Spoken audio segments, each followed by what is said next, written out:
Et maintenant, le portrait de la semaine, celui d'un couple uni pour le meilleur et pour le pire. Le meilleur, c'est une victoire de la musique l'année dernière et le succès planétaire pour leur dernier album baptisé Un dimanche à Bamako. Plus de 300 000 disques vendus en France. Le pire, ce sont les années de galère et un handicap qui les frappe tous les deux. Ils sont aveugles. Leur ville, c'est Bamako, la capitale du Mali. C'est là qu'ils se sont rencontrés et qu'ils vivent quand ils ne sont pas en France. Épaulés par Manu Chao, leurs chansons respirent la tolérance, l'amour et la joie de vivre. Michel Guetienne et Frédéric Bonne les ont rencontrés et suivis pendant plusieurs semaines. Regardez Amadou et Mariam, le duo de Bamako.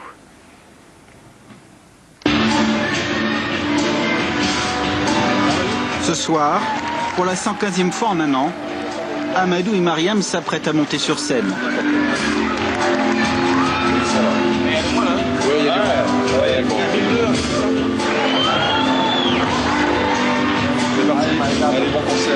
Et comme chaque soir, c'est guidé par des assistants que le couple de chanteurs aveugles va à la rencontre de son public.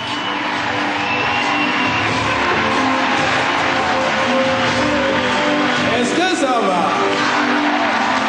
En quelques mois, les deux artistes maliens ont conquis le cœur des Français avec des chansons simples qui évoquent la vie de tous les jours. Leurs paroles, c'est tellement doux, c'est agréable quoi. Ça amène la bonne humeur, même tout avec leur handicap. Amadou et Mariam, rendus célèbres grâce à un refrain que chacun a un jour entendu. Vous connaissez une chanson? Ah oui, bien sûr. Un dimanche, ça m'a... Je sais où là Les dimanches à Bamako, c'est le jour de mariage. Tout le monde, c'est la joie. Les dimanches à Amadou et Mariam, l'incroyable parcours d'un homme et d'une femme qui ont uni leur handicap il y a 30 ans pour réaliser leur rêve d'artiste. Bamako, c'est le jour des mariages.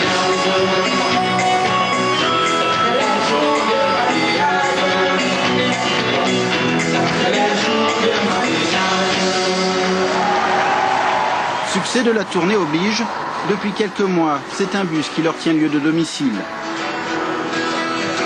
De domicile et parfois aussi de lieu de répétition. À peine le concert terminé, dans l'équipe, c'est le branle-bas de combat. Certains soirs, Amadou et Mariam s'exercent jusque tard dans la nuit, sans cesse à la recherche de nouveaux rythmes. Tant pis pour ceux à l'étage qu'un an de tournée a fini par épuiser.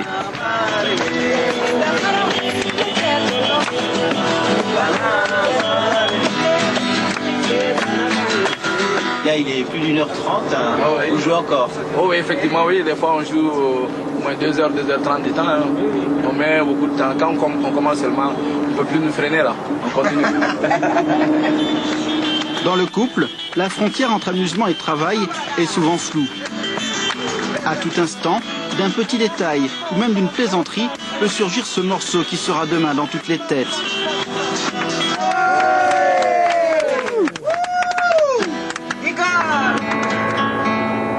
On commence à partir de rien et puis il y a les mélanges et puis ça donne quelque chose. Cette nuit, la source d'inspiration se nomme Willy, le chauffeur de bus.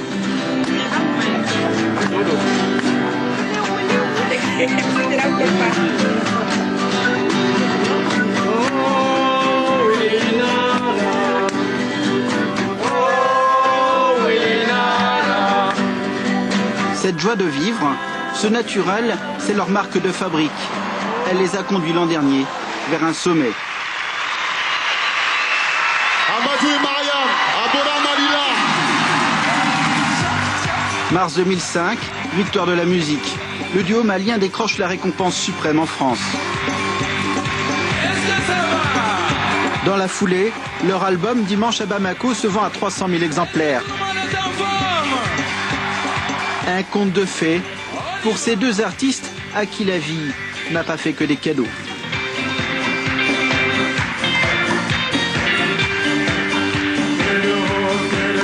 C'est la vie dans ce monde, triste réalité. Il faut que d'autres naissent, d'autres meurent dans ce monde, triste réalité. Bamako, au Mali. L'histoire d'Amadou et Mariam commence ici, à 2 pas du fleuve Niger. Mariam a 5 ans lorsqu'elle perd la vue à la suite d'une rougeole mal soignée. Amadou, lui, est plongé dans la nuit depuis l'âge de 16 ans à cause d'une cataracte congénitale. C'est leur handicap qui sera, des années plus tard, à l'origine de leur rencontre. C'est ici, à l'Institut des jeunes aveugles de Bamako, qu'ils vont faire connaissance. Amadou y entre comme enseignant, Mariam comme élève.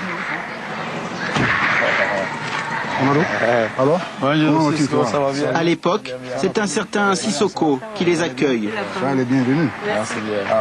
30 ans plus tard, le professeur est fidèle au poste. Il veille toujours sur plus d'une centaine de pensionnaires.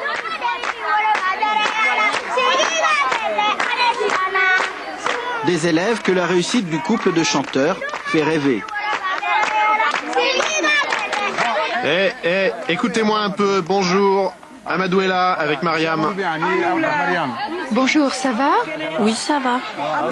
Vos frères, vos sœurs, vos mamans et vos papas aussi? Oui. Nous sommes venus vous saluer, c'est moi, Mariam, qui vous parle. Et toi, ça va? Dis-moi, tu es en quelle classe? En 2e année. En 2e année? Ah, c'est bien, hein? Merci. Toi, comment t'appelles-tu? Mentou. Ça va bien? Quelle classisme est là? Tu ne parles pas, Mentou? Que Dieu nous accorde du bonheur pour cette année. Qu'il nous accorde longue vie. Vous devez bien étudier et être courageux, vous m'avez compris? Merci, à bientôt. Un peu plus loin, quelques garçons, aveugles aussi, jouent au football comme tous les enfants du monde.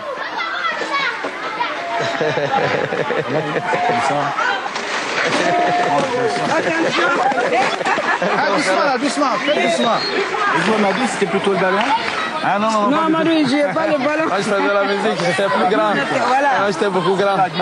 À l'époque, la passion d'Amadou, c'est déjà la musique. De l'autre côté, là, c'était l'imprimerie. Ah ouais, là-bas. C'était l'imprimerie. Là-bas. À gauche, non? Oui, à gauche. Voilà. Bien. C'était l'imprimerie. C'est dans cette salle que le jeune enseignant dispense ses cours. Un lieu dont il a gardé en mémoire les moindres détails. Je crois qu'il y avait la batterie. Il y avait la batterie, oui. C'est vrai, Effectivement, oui. Parmi ses élèves, Mariam s'illustre en chantant les refrains de ses idoles françaises. À l'époque, mon surnom était Sheila. Sheila. Oui. Les élèves m'appelaient. Vous vous rappelez, monsieur? C'est ça. Et très vite, Sheila, l'élève, tombe sous le charme d'Amadou, son professeur de musique. Et par la suite, maintenant, nous avons compris que il y a quelque chose qui se... Au-delà de la musique. Au-delà de la musique, il y a quelque chose qui vraiment se tramait au-delà de la musique. Et par la suite, on a vu que bon, ça, le coup est déjà parti, hein. Donc on ne peut rien. Voilà. Les deux tourtereaux ne se quitteront plus. L'une des premières chansons de Mariam évoque le sort des aveugles maliens, à l'époque souvent montrés du doigt, parfois même rejetés par leur famille.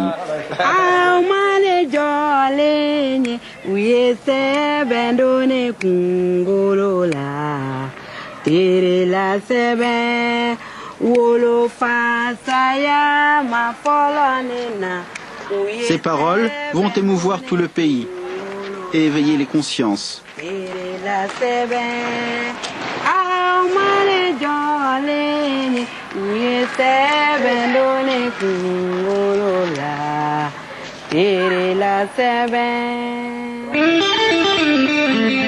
Dans la foulée, les succès s'enchaînent. Peu à peu, le couple devient le chouchou du public malien. Ce soir encore, il est l'invité de l'émission du Michel Drucker local. Les invités des top étoiles de ce salon, les applaudissements pour de plus, s'il vous plaît. Salam alaikum, salam alaikum. Salam alaikum, Amadou Mariam. Salam alaikum. Amadou et Mariam, s'il vous plaît. Connus depuis peu en France, Amadou et Mariam sont des stars au Mali depuis 3 décennies. Une relation d'amour avec le public qui se nourrit de musique, mais pas seulement. La volonté farouche du couple de surmonter son handicap en a bluffé plus d'un. À commencer par le producteur de l'émission, qui les suit depuis des années.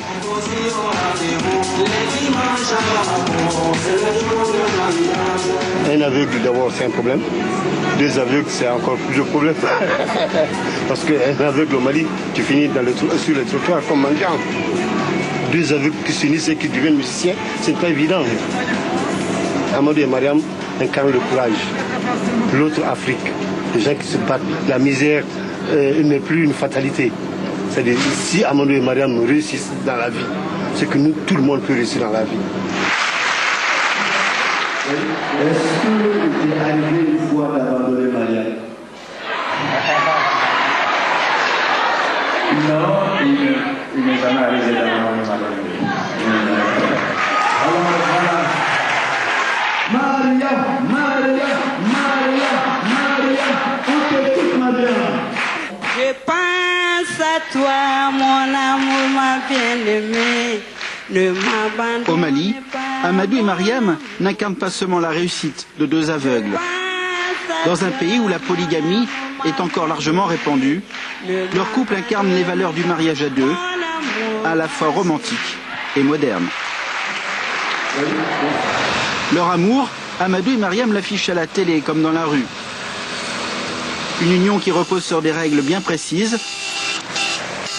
une répartition des rôles subtile, à mi-chemin entre tradition et modernité. Notre façon de faire, elle est tellement... étonnant. Oui. Ça étonne les gens, mais pour nous, vraiment, il n'y a pas de problème entre nous. Par exemple, la tradition voudrait que c'est l'homme qui commande.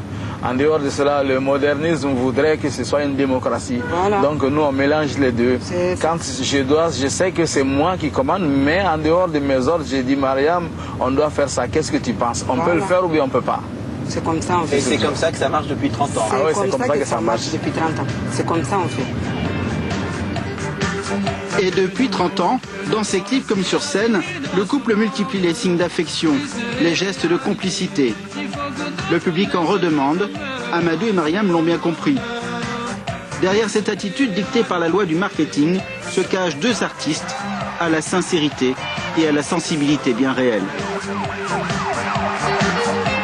C'est à Paris que nous allons nous en rendre compte. Ce jour-là, Amadou et Mariam ont accepté de prêter leur voix à un disque à vocation caritative. Oui, allons-y. Alors, voix comme l'ébène. Une opération destinée à venir en aide aux familles endeuillées par les incendies qui ont ravagé plusieurs immeubles parisiens il y a quelques mois. Pas plus de manoirs. Pas plus de manoirs. Amadou et Mariam répètent et s'approprient peu à peu les textes écrits par d'autres. Bon, on y va. Il n'y a que des chaînes, des peines, des espoirs, des tours qui gênent, des fins d'ivoire. En apparence, un exercice musical comme un autre. Mais en apparence seulement.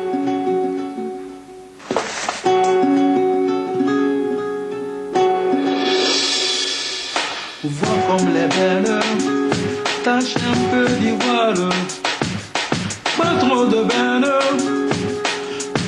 De manoir. Rien que des chaînes, des peines, des espoirs, des tours qui gênent. Après quelques minutes d'enregistrement, Mariam craque. Qu'est-ce qu'on fait? Nous comprenons que l'un de ces drames a personnellement touché le couple.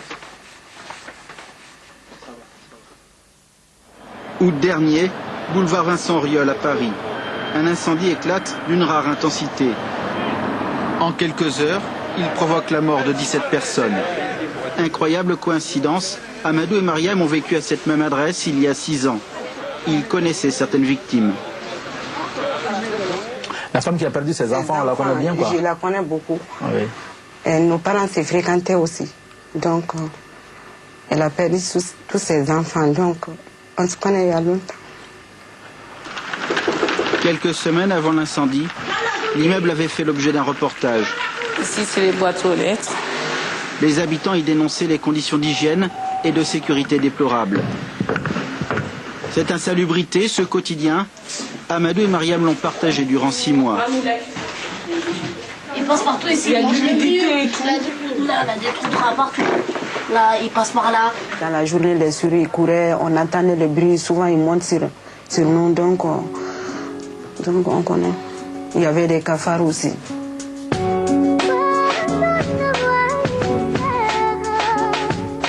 Nous vivons dans une société où on a besoin de solidarité, où on a besoin que les uns et les autres puissent vivre pacifiquement ensemble. Essayer de trouver une solution pour que les gens puissent loger dans la bonne condition quand même. C'est ça que je veux. Sinon, ça me fait beaucoup mal, vraiment.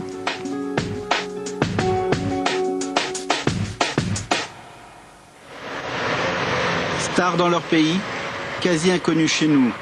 Les deux artistes maliens mettront près de 10 ans pour se faire un nom en France, sans jamais se décourager. Nous, on se disait qu'on essaie des stars en Afrique, mais on laisse tomber cette histoire de stars. On est en France, on est venu pour trouver d'autres horizons. Donc, on cherche les voies et les moyens. Même si on ne dort pas dans les bonnes conditions comme au Mali, c'est pas grave, ça va se faire un jour. Un jour. On était toujours optimistes aussi. Oui, ça va marcher. Ça va toujours, c'est dans notre tête que ça va marcher, pourtant c'est comme ça. Retour à Bamako. C'est dans ce quartier de la capitale malienne que le couple réside, entre deux tournées en Europe. La porte y est toujours grande ouverte. Famille, amis et parfois même simples curieux y sont les bienvenus, en particulier le dimanche. Pour les invités, c'est l'occasion d'approcher le chanteur et d'immortaliser l'instant. La photo souvenir, un exercice auquel Amadou se plie volontiers, même les jours de repos. Toujours disponible pour une photo. Ah oui, ça oui. Je ne suis pas tellement fan des photos, mais je le fais pour les gens. Il le faut. C'est ça. Où sont les faux alors? La maison est à l'image du couple, accueillante mais modeste. Seul témoignage du succès ici, quelques portraits et des trophées. Sur le téléviseur, un concert d'Amadou et Mariam passe en boucle.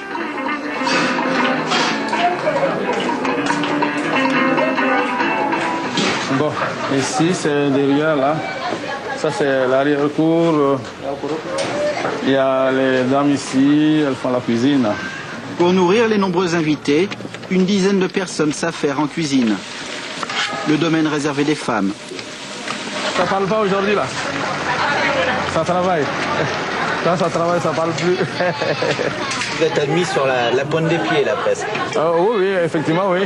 Si j'aime bien voir, oui, mais à condition que je ne me mêle pas d'autres choses. Pour se déplacer, même chez lui, Amadou a besoin d'être guidé, une tâche qui incombe à Ablo, l'un de ses 11 frères et sœurs. Dans cette maison ouverte à tous, il existe pourtant une pièce à laquelle peu de gens ont accès. Allô? La chambre du couple, le jardin secret de Mariam. Bonjour. Ça va? Vous pouvez venir. Venez. C'est ici que la chanteuse conserve précieusement son trésor. Ses tenues de scène et celles de tous les jours. Une centaine au total dont elle connaît l'emplacement par cœur. Ça, j'ai porté une fois ici. Ça date de très longtemps, ça, je te montre. Moi, j'aime pas trop porter tout le temps la même chose, même quand j'étais petit. Ouais, il y a des artistes qui portent tout le temps la même tenue, pour toujours varier. Moi, j'aime pas faire tous les concerts avec une seule tenue, ça me plaît pas beaucoup. Et vous pensez que le public le ressent, ça? Oui, oui. Quand je sors, tout le monde applaudit, donc ça leur plaît. Quand je vois toutes ces robes, vous êtes vraiment coquette? Oui, je suis très très coquette.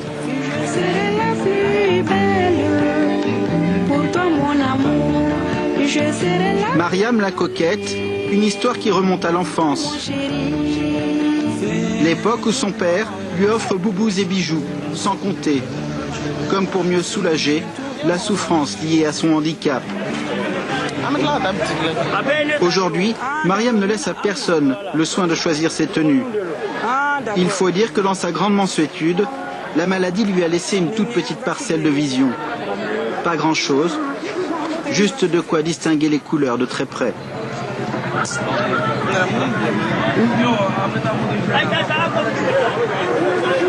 Comme il y a un peu de blanc, ça danse. Il y a blanc.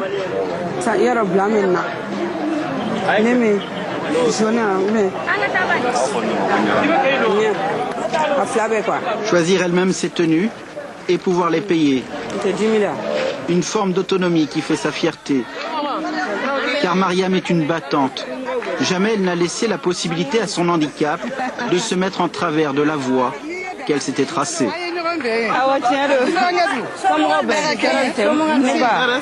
C'est une revanche sur la vie. Oui, c'est une revanche sur la vie. Je voulais voyager beaucoup, je voulais rencontrer beaucoup de gens. Vraiment, ça me plaît beaucoup. C'est un rêve qui s'accomplit. Voilà, c'est un rêve qui s'accomplit. Si aujourd'hui le rêve se réalise, Amadou et Mariam le doivent autant à leur persévérance qu'à leur capacité à mélanger les styles, à absorber des univers différents.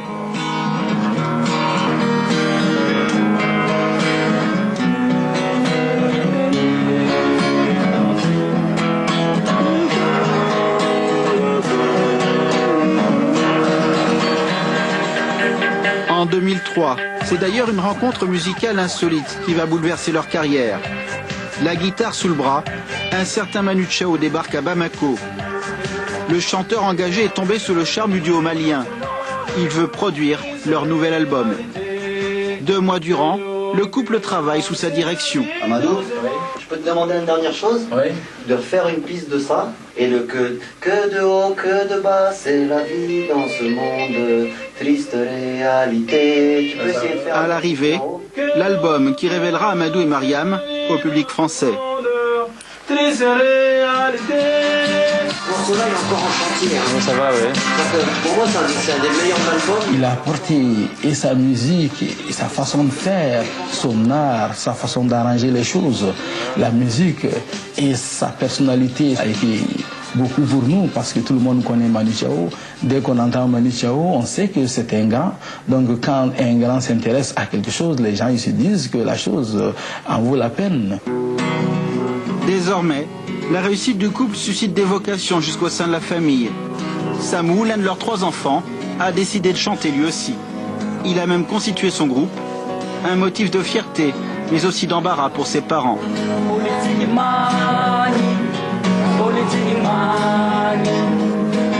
Samou pratique le rap et il n'est pas du genre à mâcher ses mots lorsqu'il dénonce l'hypocrisie du monde politique.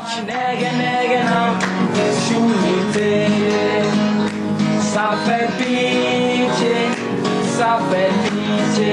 Les gens ont assez dit, les paroles bien annoncées doivent être effectuées. Les rêves bien rêvés doivent être réalisés. Les discours bien salés doivent être exécutés.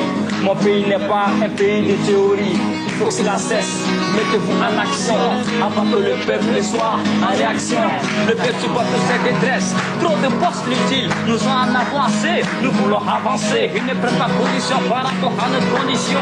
Nous assistons à une manipulation de l'administration politique. Derrière les sourires, Amadou et Mariam ont parfois du mal à adhérer au discours de Samou et de ses amis.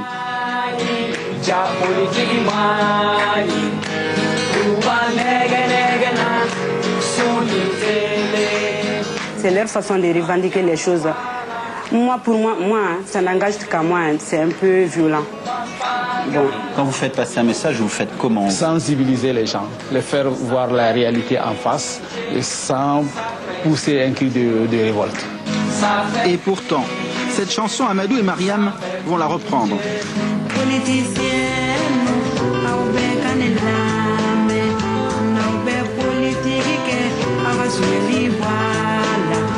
Mais dans leur version, la mélodie comme les paroles ont été adoucies. Édulcorées, diront certains. Inutile de chercher la formule qui blesse, le discours qui heurte.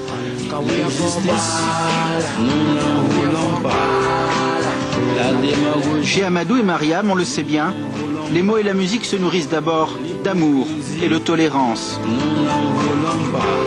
Un registre immuable qui leur a permis en 30 ans de carrière de s'affranchir des modes comme des frontières.